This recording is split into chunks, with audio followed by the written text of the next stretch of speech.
The Isaac Bankston, Missouri Bradford story, this interracial couple, was a story that we believe began sometime in the early 1880s. Isaac Bankston was a sheriff of DeShay County, a very popular sheriff in DeShay County who had been elected to 5 consecutive terms. Landowner, was married to a woman who was white named Martha and had 2 children, Isaac Jr. and Laura Bankston. Missouri, as far as we know, was a housekeeper. The census in 1880 said, revealed that she had a daughter, but at the time that she met Isaac, I'm not sure that that daughter was still alive or with her. There's no record of them. The daughter was not reported on by the newspaper in the series of articles that they mentioned Isaac and Missouri. The story of this interracial couple would have been a story that would have been fairly common in American Southern interracial sexual history. White man meets a younger, much younger black woman, decides that he's interested, and they have a sexual relationship, and they go on about their business, separate ways at some point. But it didn't go that way. Instead, their relationship grew stronger, closer, and at some point, they crossed state lines into Memphis, Tennessee, and this couple married. They had a child at that time, and we know this because of eyewitnesses that the newspaper reported on. The minister who married them was the principal witness of a child that they had together. And it appeared that Isaac was going to have 2 separate families, one black, one white, and keep them apart. Now his problem, he had many problems. One was that it was illegal to marry across the color line in Tennessee as it was in Arkansas. He was already married in Arkansas. One might say that's a bigamous relationship that he had established in Tennessee, but really not legally in Arkansas, and I'll explain that later. Plus, he thought that he was going to keep it secret, but it became public knowledge, and to the public that had elected him to being a sheriff, and was very, very angry with him when this story came to their attention. Isaac Bankston, of course, when first asked about this, denied it. But as more evidence came, it became something that was hard. It was impossible to deny when the paper published, the Arkansas Gazette published a copy of the marriage license. So again, this was a real problem for any white man in the American South at this time because of the laws and the customs that forbade this type of relationship. Again, if it had ended there, it would have been a really good story, but it didn't end there. It went on. Isaac Bankston is eventually indicted by a Tennessee court, and the state of Tennessee seeks extradition to Memphis so that he could stand trial for violating their anti-miscegenation law. Upon hearing that the state of Tennessee had a warrant for Isaac's arrest, Arkansas City, DeShay County, Arkansas City was in DeShay County, officials arrested Isaac Bankston and placed him in jail to be held until a police captain from Memphis could come and retrieve him for the court. Isaac Bankston was not about to wait to be extradited.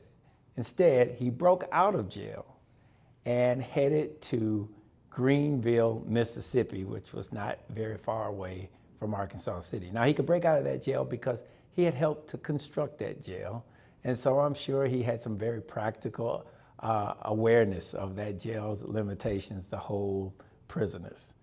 It was in Greenville, though, that another sheriff recognized a poster that was seeking Isaac Bankston. He was now a fugitive from justice, and arrested Isaac Bankston, and he was held in Greenville, Mississippi until the Tennessee captain could come and take him to Memphis to stand trial. At this time, Missouri had been arrested as well, and they were both going to be tried for violating the Tennessee anti-miscegenation law. There was a special prosecutor that was brought in from Arkansas City, a man by the name of James Coates, who knew Isaac Bankston personally. And he would actually lead the prosecution for this case. And Isaac Bankston defended himself. He had no attorney. There is evidence that at one time he had been he had studied the law, and so he defended himself. And he had a jury of 11 men, 10 who were white, 1 who was African American, a police captain at the time. Now I mention that because I think that's an important part of this story. 11 men who will judge a white man, or a man who at least was believed to be white, on the case of having a black lover who he married. Isaac Bankston did not refute the fact of the marriage. He couldn't. Marriage license revealed the fact of the marriage. What Isaac Bankston did was challenge the law from the basis of the prohibited groups from marrying. Isaac Bankston, a man who all his life had lived as a white man, served his country, which was the American South, during the Civil War as a white man, decided that in his defense that he was no longer white, that he was in fact a Native American.